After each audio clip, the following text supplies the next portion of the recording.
The winding country road grew narrower as dusk fell, shadows lengthening across the leaf-strewn path like clawed fingers reaching from the woods. The old sedan rattled as it climbed the last stretch of gravel leading to the house. The silence between the brother and sister in the back seat had grown thick, more from unease than fatigue. Lucas, 17, stared out the window, jaw clenched. His younger sister, Emily, 12, kept her eyes on her lap, nervously twisting the edge of her sleeve. Neither spoke. The last foster home had been bad. The one before that? Worse. They didn't expect this one to be much different. The car came to a stop in front of an aged Victorian home nestled deep within a forest clearing. It was isolated, no neighbors, no lights beyond the tree line. The structure loomed in the fading light, its dark windows resembling watchful eyes. Overgrown vines crawled up the sides like veins, and the air smelled of rotting leaves and damp earth. Their caseworker, Mrs. Holloway, turned in her seat and smiled with forced enthusiasm. "This is your new home. Ms. Marlowe is unconventional, but kind. She prefers her privacy and lives simply, but she's excited to have you both." Lucas didn't respond. Emily barely nodded. The front door creaked open before they could even reach the steps. A tall, thin woman emerged, pale, with tightly pulled back black hair and deep-set gray eyes. She wore a long black dress that looked like it belonged to another century. Her lips were a little too red. Her smile didn't reach her eyes. "Lucas." "Emily," she said in a voice like wind rustling dead leaves. "Welcome. I'm Ms. Marlowe. I've prepared your rooms. You must be tired." The siblings exchanged a look as they followed her inside. The interior was dim and cold. Dark wood floors groaned beneath their feet. Thick velvet curtains blocked out what little daylight remained. Candles flickered in sconces along the hallway, giving everything a golden red hue. The air smelled faintly of herbs, and something else. Like old blood and wet stone. "There's no electricity here," Ms. Marlowe explained. "I live naturally. You'll get used to it." Lucas shot her a skeptical glance, but said nothing. She led them upstairs. The hallway was long, lined with antique portraits, all of children, all eerily similar in appearance, yet none smiling. A few of them looked disturbingly like Emily. "This is your room," she said, gesturing to a small door at the end of the hall. "And Lucas, you'll be across." The room was small but clean. A twin bed with a carved wooden headboard sat against one wall. A single candle flickered on a nightstand. There was a wooden trunk at the foot of the bed. "Dinner is at 8, Ms. Marlowe said. "You're not to go into the basement. It's dangerous." With that, she left, her footsteps creaking down the stairs until they faded into silence. Emily stood frozen in the middle of the room. Lucas entered quietly. "You okay?" She watches," Emily whispered. She didn't blink the whole time. "She's weird, yeah," Lucas muttered, walking to the window and trying to open the curtain. It was nailed shut. "And what the hell is up with these windows?" "Lucas," Emily said, pointing toward the trunk. It had opened slightly. Inside was a worn doll, made of cloth and yarn, with black button eyes and stitched lips. It looked very old, too old. Its head tilted as if it were broken. A faint scent, like burnt hair, drifted up from the trunk. Lucas shut the lid quickly. "Don't touch anything," he said. "Let's just get through the night." Dinner was an awkward affair. Ms. Marlowe served some kind of stew that neither of them could identify, thick, blackish, and smelling faintly metallic. She didn't eat. She just watched them. "There were others before you," she said suddenly. "Children who stayed here. They had troubles, like you. But they found peace. A new kind of family." Lucas looked up. "What happened to them?" Ms. Marlowe's smile widened. "They moved on. Emily dropped her spoon. Later that night, Lucas couldn't sleep. He lay on his narrow bed, staring at the ceiling as shadows danced from the flickering candle on his nightstand. A floorboard creaked. He sat up. It wasn't from the hallway. It was from Emily's room. He rushed across the hall and pushed her door open. She sat upright in bed, eyes wide and unblinking, clutching the doll from the trunk. Her mouth trembled. "I didn't take it out," she whispered. It was at the foot of my bed when I woke up." Its eyes were glowing. Lucas gently took the doll from her and dropped it back into the trunk, slamming the lid shut. "Sleep in my room tonight," he said. "Just in case." They both slept uneasily, the candlelight barely keeping the room from falling into pitch blackness. At some point in the night, Emily stirred and looked toward the window. A face was watching from outside. Not Ms. Marlowe. Not an animal. A child. Pale. Hollow-eyed. Pressed against the glass like it wanted in. Emily screamed. By the time Lucas turned on the oil lamp and reached the window, the face was gone. But smeared across the glass were two words, written in something that looked disturbingly like blood. "Bring her." Emily backed away, her voice trembling. "Lucas, what do they mean? Bring who back?" Lucas couldn't answer. But deep inside, he felt the first icy touch of something ancient and terrible awakening in that house. And it had chosen them. The next morning was choked in fog. Gray tendrils coiled around the house like ghostly serpents, hiding the world beyond the trees. Lucas and Emily sat at the kitchen table, eyes darting around the room while Ms. Marlowe prepared breakfast. Her movements were quiet, calculated, too smooth, like she was gliding rather than walking.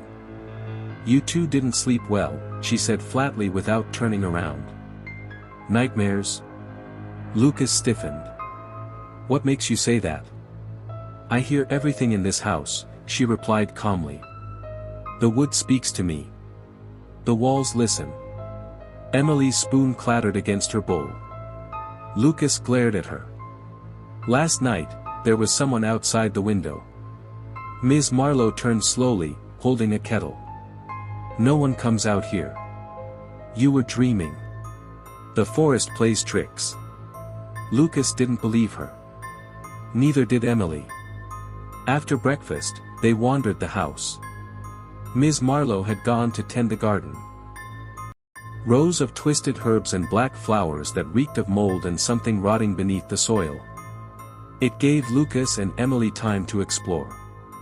The house had many rooms, some locked, others filled with antiques and strange objects, animal skulls, jars of herbs, dried dolls hanging from string. They found themselves standing at the top of the stairs that led to the basement. It was sealed with a thick wooden door and 3 separate locks. Lucas tested the handle. "Solid." "She said not to go down there," he muttered. "Which means we probably should." Emily looked around nervously. "It feels wrong. Like something's behind it." Breathing. Lucas crouched near the keyhole, squinting through. "Can't see much," he said. "But I smell something, metal. Like blood." Suddenly, Emily grabbed his arm. "Lucas, the doll." He turned. At the end of the hallway, sitting neatly in the center of the carpet, was the doll from Emily's trunk. Neither of them had brought it out. Lucas stomped toward it, kicked it across the hallway, and slammed the bedroom door. "I don't care how old or cursed that thing is, it's going out tonight." Emily didn't reply. Her face had gone pale. "What is it?" She pointed down the hall. The portraits on the wall had changed. Not all of them, but a few. Where before there had been paintings of unfamiliar children, now 2 of them looked exactly like Lucas and Emily. Same hair. Same clothes. Same hollow, glassy eyes. Lucas stepped closer. The paint was still wet. "What the hell is this?" Emily backed away. She's doing something to us. She's not just a foster mom, she's trying to keep us." That night, Lucas waited until he heard Ms. Marlowe's bedroom door creak shut. He crept out of bed, motioned to Emily, and together they returned to the hallway. But the basement door was wide open. No locks. No chains. Just yawning darkness beyond. Lucas picked up a candle and stepped forward. "Lucas," Emily whispered, clutching his sleeve. "We shouldn't. We need to know what's down there," he said. The stairs groaned with every step, the smell intensifying, decay, rusted iron, and something fouler, older. They reached the bottom. The candle flickered, casting long shadows across the walls. It was a single room lined with stone. Symbols were carved into every surface, ceiling, walls, even the floor. Deep, ancient symbols that seemed to pulse when the light touched them. In the center was a circle made of bone. Small bones. Child-sized. A blackened altar sat behind it, stained dark with something that looked like dried blood. On top of it, an old photograph. Emily stepped forward and picked it up. It was of a little girl, no more than 6. Wearing a white dress. Eyes wide, mouth sewn shut with black thread. "She looks like," Emily started, then stopped. The girl in the photo, she looked exactly like Emily. Behind the altar was a large wooden wardrobe. Lucas opened it. Inside were rows of dolls. Each one more decayed than the last. Some with missing limbs, others burned or torn, all with black button eyes and stitched mouths. Every doll had a name carved into the shelf beneath it. Lucas scanned the names. Anna. Lily. Marcus. Jonah. And at the very bottom, Emily. Next to it, a new space had been cleared. Lucas. Emily dropped the photo, trembling. "We have to go. Now." But as they turned, they froze. Ms. Marlowe stood at the bottom of the stairs. Her eyes had changed. They were pitch black, voids of glistening ink. Her hands were smeared with something dark. Her voice no longer soft and motherly, it cracked like breaking wood. "You shouldn't be down here," she hissed. "It's not time yet."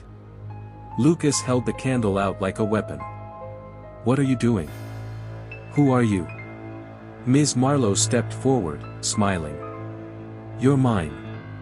Both of you. Just like the others. The ritual is almost ready. We just need one more offering." Emily began to cry. "You want to bring her back, don't you? The girl in the picture. MS." Marlowe's face twitched. "You saw her," she whispered. "She was taken from me. The forest swallowed her. But the spirits told me how to bring her back. All I need is a body that matches. A vessel. A perfect vessel." Her eyes locked onto Emily. "And you, my dear, you're perfect." Lucas grabbed Emily's hand and bolted, knocking the candle into the altar as they ran. Flames burst up behind them, catching the dry bones and old fabrics. The stairs groaned dangerously as they scrambled up and slammed the door shut. They didn't stop running until they reached the tree line. Smoke billowed behind them. But just before they reached the road, Emily stopped and turned. She pointed toward the house. There, in an upstairs window, stood the girl from the photograph. Smiling. And holding the doll. The forest was dead quiet. Lucas and Emily ran until their lungs felt like they'd tear apart, branches clawing at their skin as the smoke behind them thickened. The trees around them groaned and creaked in the windless air, and the fog that had choked the land earlier now seemed to pulse with a sickly life of its own. They reached the road. Gravel scraped under their shoes as they stumbled onto the single worn path leading away from the house. No cars. No signs. Just endless woods. They paused only for a moment to catch their breath, chests heaving, hands shaking. Emily turned to look back. And froze. At the edge of the woods, framed in mist, stood the girl from the photograph. Her white dress was tattered. Her head tilted unnaturally to one side. And her mouth, her lips, were still sewn shut with black thread. She wasn't breathing. She didn't blink. She only raised one small hand, and pointed at Emily. Lucas yanked his sister's arm. "Don't look at her. Don't listen to her. I saw her in the window," Emily gasped. "She was inside. But how did she get here so fast?" "She's not alive," Lucas muttered. "She's something else." They kept moving, the fog growing thicker the farther they went. The road twisted unnaturally, like it was changing direction while they walked.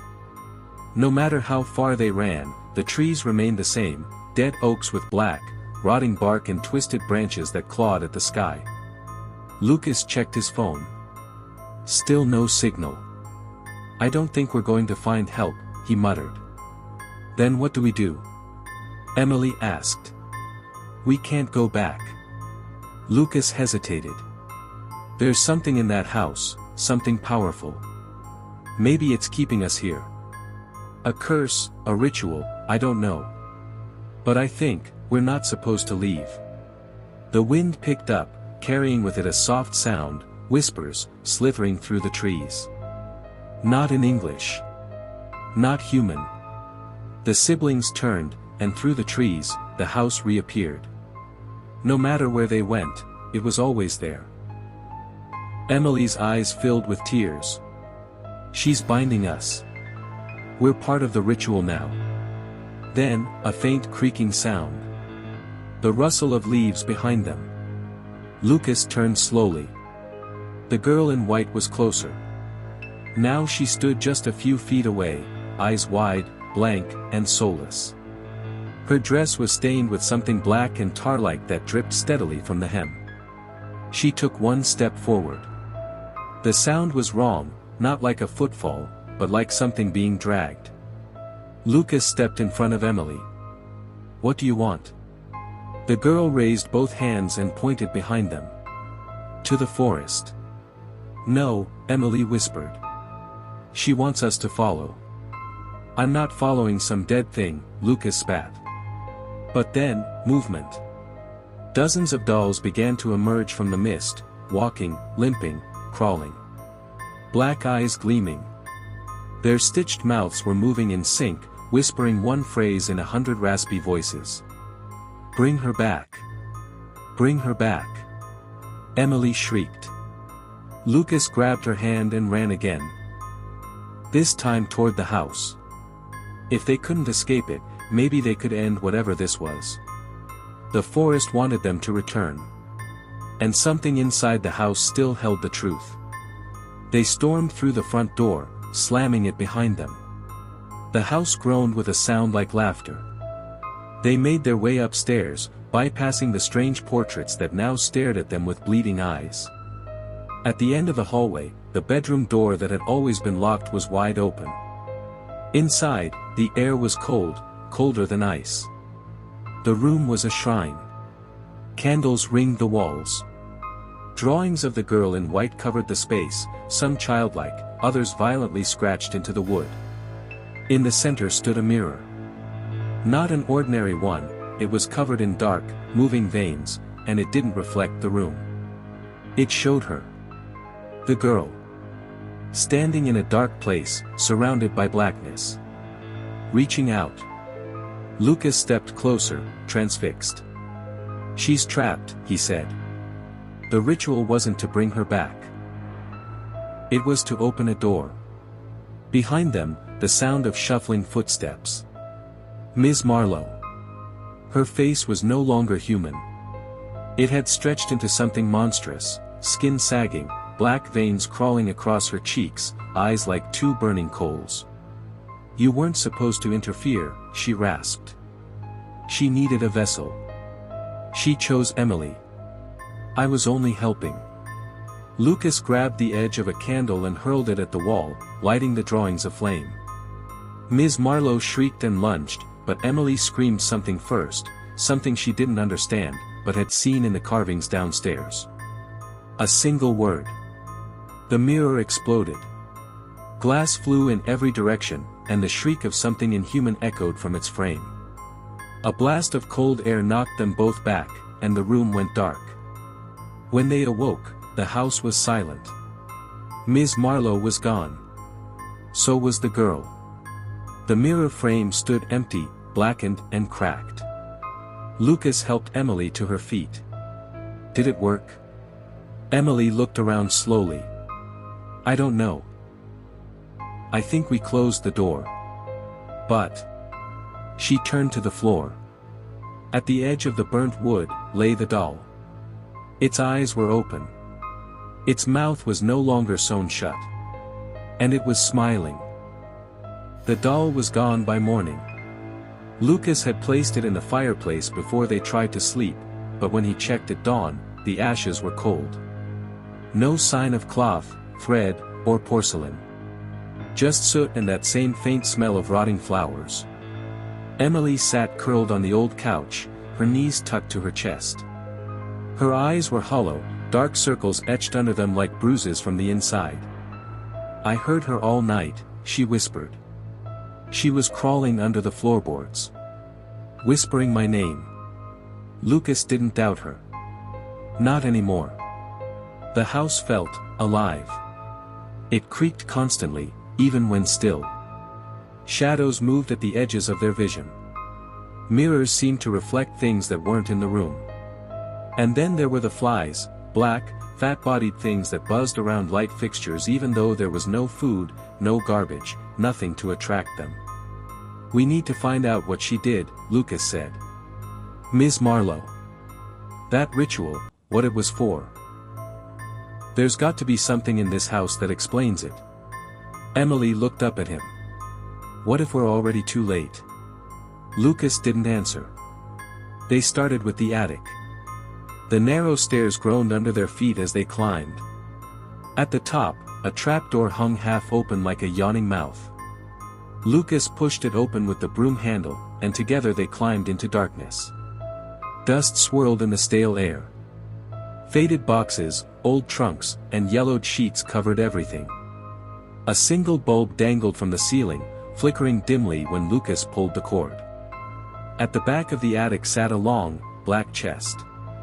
It was locked with iron latches and smelled of earth and mildew. Lucas pried it open with a crowbar he'd found in the shed.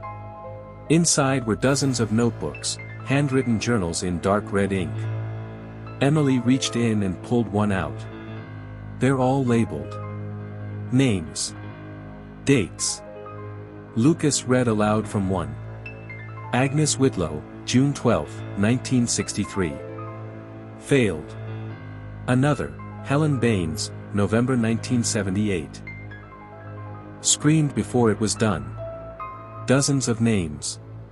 Dozens of failed rituals. But in the final notebook, a different tone emerged. A shift from trial and error to success. Ms. Marlowe's handwriting was frantic, desperate, scrawled across every page. The veil is thin in this house. It listens. The girl, Clara, will be the key. I only need the right vessel. A soul pure enough. Willing. Innocent. The last girl resisted. But Emily, she hears her. She dreams of her. The bond is forming.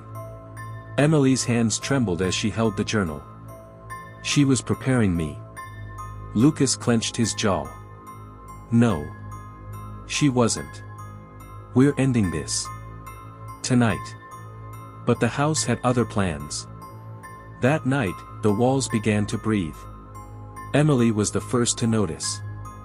In her room, the wallpaper pulsed like lungs inhaling and exhaling. Faint whispers echoed through the floorboards, beneath her bed, inside the walls, around the vents. Bring her back, they said.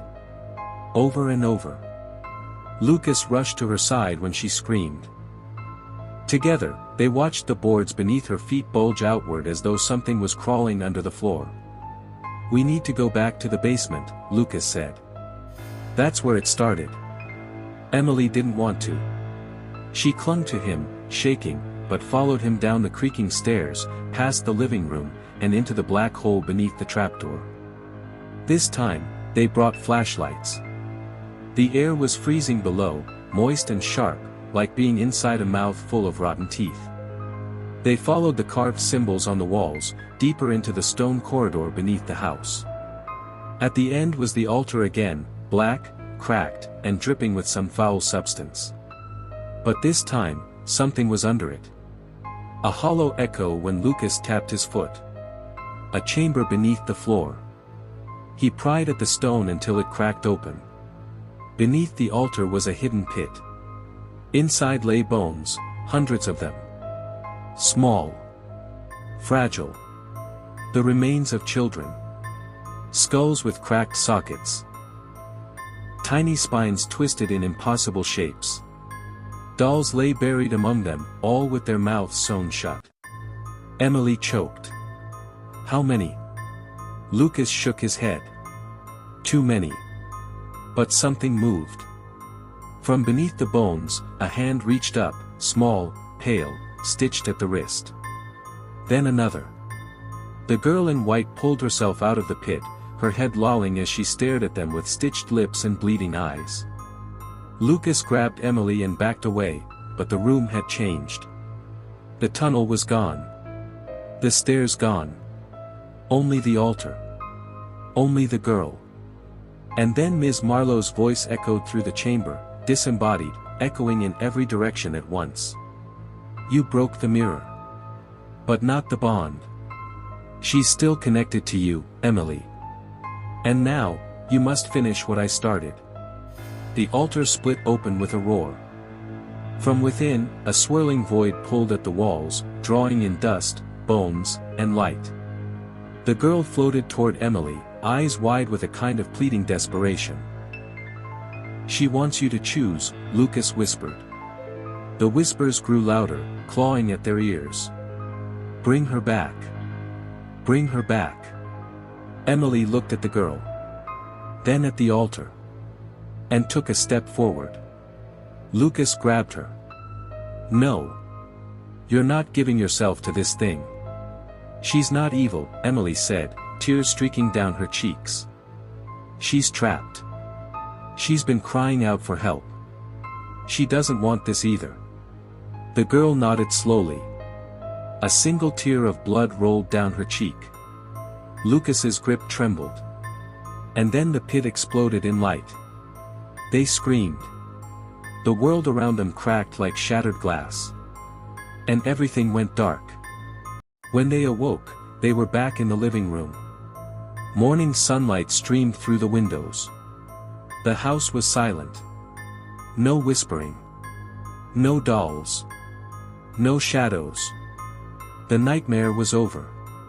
But then Emily looked at the mirror across the room. Her reflection blinked. She didn't. Emily sat frozen, staring at the mirror above the mantel.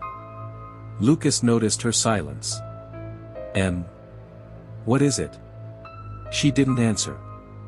He followed her gaze, and saw it too. In the reflection, Emily stood there, but her reflection smiled. Her lips never moved. Her face remained locked in a neutral expression, but in the glass, her reflection twisted its mouth into a slow, cruel grin. Lucas grabbed her shoulder. "Don't look at it." But Emily couldn't turn away. Her voice was paper-thin. "She followed us out." The house remained unnaturally still. Even the usual creaks were gone, as if it was holding its breath. Outside, fog had rolled in thick and unnatural. No birds. No wind. The world was quiet. Emily stood and approached the mirror. Her reflection mirrored her steps, until it didn't. Just before reaching the glass, it tilted its head the wrong way, opposite of Emily's own. Its eyes blackened like burned holes. Then it whispered something they couldn't hear, fogging the inside of the glass. Lucas yanked Emily back. "We need to leave. Now." They packed what little they had and fled out the front door, but the world beyond the porch had changed. The gravel road they'd come in on was gone. The trees pressed in close, wrong and twisted, branches like arms clawing toward the house. The mailbox still stood at the edge of the property, rusted and unreadable. But beyond it? Nothing but gray void. "We didn't escape," Emily murmured. Lucas's chest tightened. "What do you mean?" "We never left the basement. This is part of it." She was right. Lucas checked his phone, no service. The date was wrong. It read, October 31st, 1974. The battery drained before his eyes. Back inside, the house had changed again. The floorboards were damp, swollen like flesh under the rug. The ceiling pulsed slightly, like veins under skin. The mirror in the living room was now cracked in a spiderweb pattern. Through it, they saw a different house. Or a different version. Walls darker, decaying, drenched in shadow. And in that world, Ms. Marlowe stood watching them. Her mouth was sewn shut. She raised one hand, pointing directly at Emily. The crack spread with a sudden shriek, a high-pitched ringing that made them both double over. When Emily opened her eyes, the mirror was whole again, but her reflection wasn't there. Only Lucas's. The reflection of Emily was gone. And then they heard it. The sound of someone walking across the attic floor. Slow. Deliberate. Dragging something behind them. Then a child's laugh, soft and broken, like glass wind chimes in a storm. Lucas grabbed the fire poker. They moved together up the stairs. Every step creaked under them, but from above, the footsteps never paused. The attic door now hung fully open, darkness bleeding down from the hatch like smoke. Lucas climbed up first. The attic was empty. Except, it wasn't. In the far corner stood a mirror. A different one. Tall, oval, framed in black iron twisted into the shapes of screaming faces. The glass shimmered like water. Behind it, the reflection didn't show the attic, it showed the basement altar. And standing in the reflection was the girl in white. Staring directly at Emily. "She's trapped," Emily whispered. "This is her prison."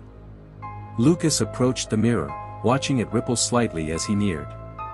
The girl in white blinked, and from the corner of her stitched mouth, blood seeped like ink on wet paper.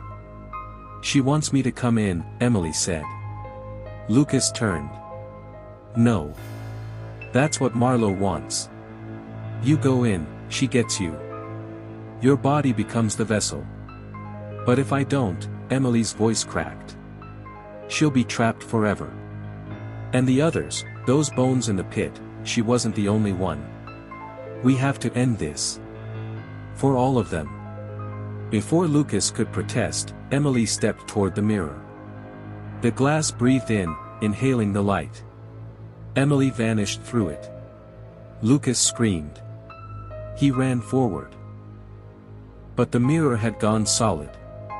Just his own reflection staring back. His hands bounced off the glass like stone. Emily. Inside the mirror world, Emily stood in the basement once more. Everything was colder. Colors were muted. The altar was blackened and rotting, and the girl in white waited before it, her mouth now unsewn, bleeding freely.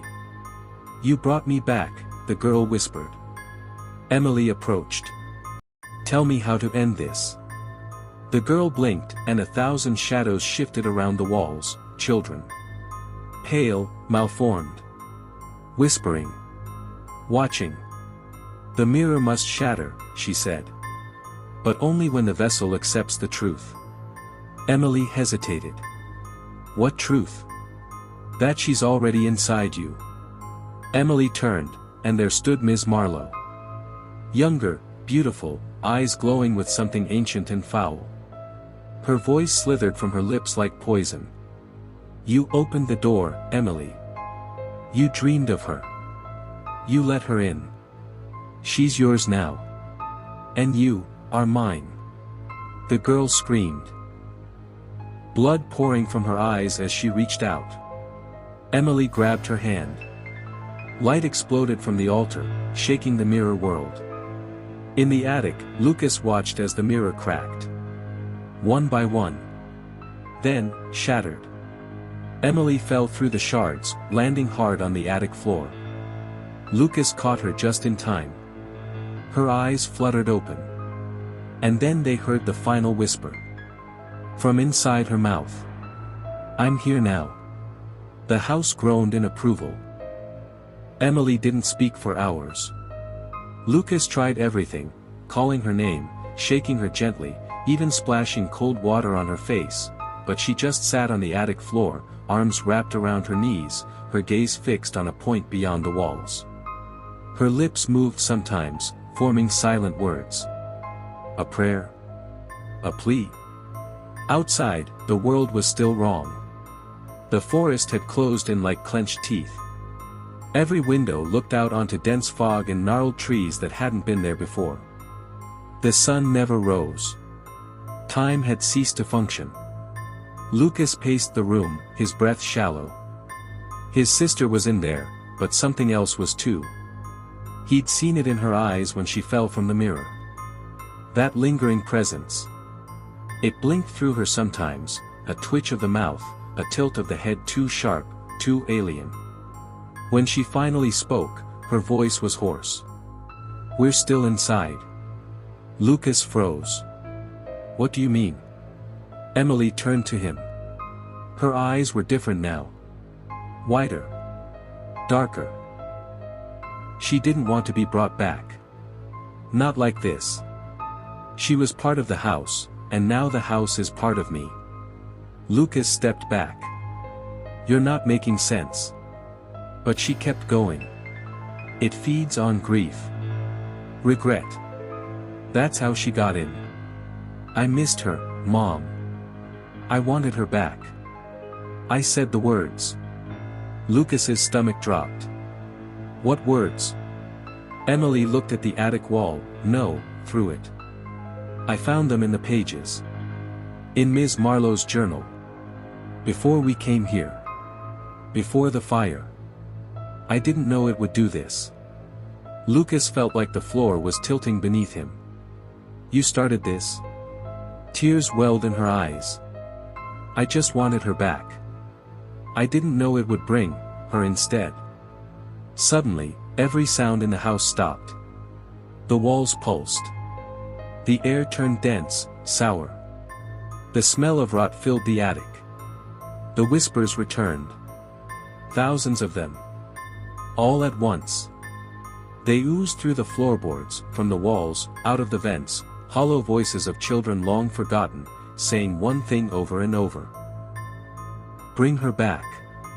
Emily clutched her ears, screaming. The attic door slammed shut by itself.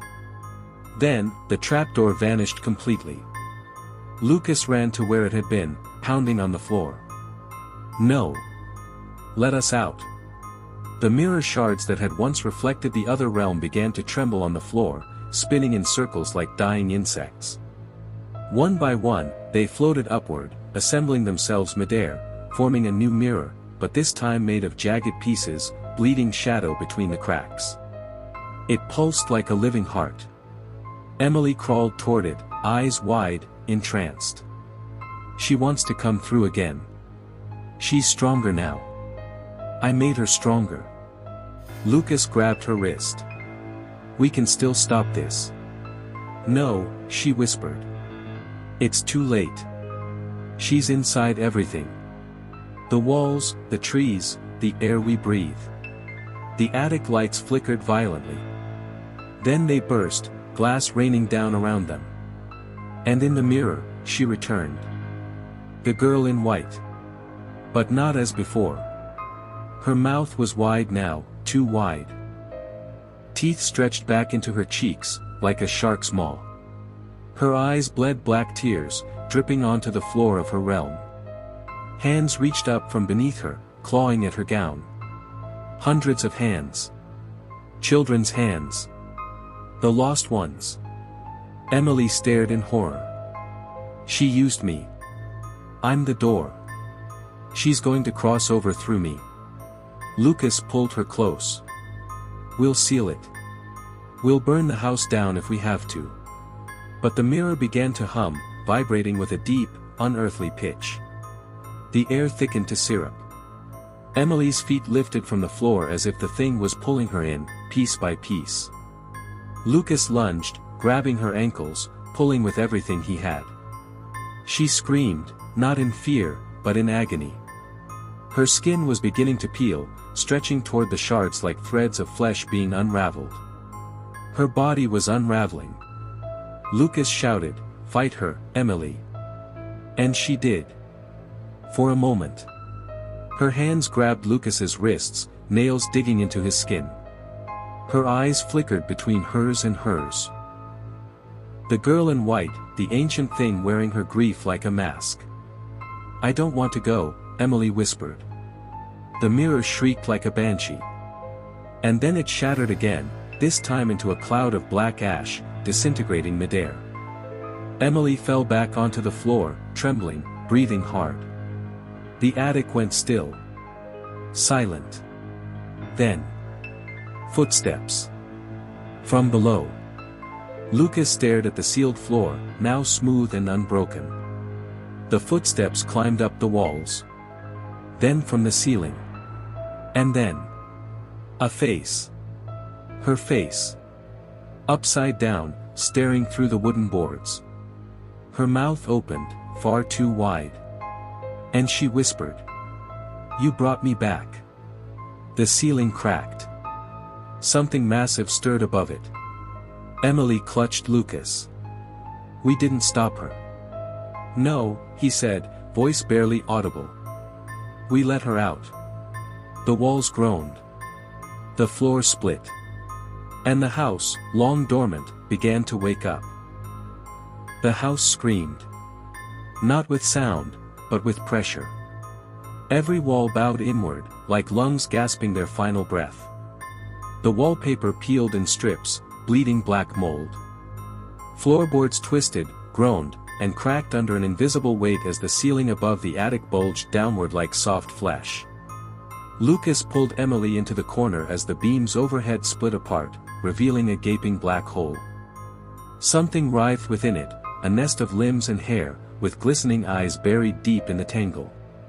1,000 whispers tumbled out, speaking over each other in a chorus of forgotten names. They all said the same word. Emily. Then the house breathed in. The wind reversed, pulling air from every room toward the attic. Lucas and Emily were yanked forward, nails scraping across the floor. Lucas clung to the radiator, holding Emily tight against him as the thing from above began to descend. It wasn't the girl in white anymore. She had grown, become something else. Her body no longer had bones, it was just a slithering shape, shifting and melting, wearing a human face that changed every second, a little girl, their mother, Ms. Marlowe, even Emily herself. Every memory Lucas feared losing, every person they mourned, wore her shape. Emily sobbed into Lucas's shoulder. "She's not a ghost. She's something worse." Lucas nodded, his own tears mixing with dust. "She's grief. Grief given flesh." Then came the voice.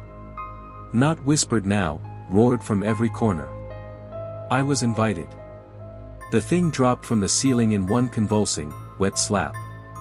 It hit the attic floor and began to crawl forward with too many joints. Its face opened down the middle, revealing a black hollow lined with teeth that churned like a meat grinder. Lucas stood between it and Emily. "Take me instead." The creature paused. Then it laughed, a sound like bones breaking underwater. "I already have." Suddenly, Lucas felt it. A sharp, deep cold inside his chest. He dropped to his knees, coughing. His breath came out in mist. Emily screamed and ran to him, grabbing his face. "No. Please, not him." The creature's form split down the middle and revealed a staircase descending into darkness, right in the center of the attic. Where there had been floorboards, now there was only a hole, spiraling downward forever, made of rotting wood and weeping walls. And from it came all the children. Pale, eyeless, limping, dragging their limbs behind them. They climbed up the stairs slowly, heads twitching. Their mouths hung open, whispering in perfect unison. "Bring her back. Bring her back. Bring her back." Emily turned, eyes wild, and screamed back. "I did. I brought her back." The house stopped moving. The wind died. Even the children froze in place. Then the creature, grinning, undulating, the face now stuck on that of their long-dead mother, opened its maw and whispered, "Then stay with her."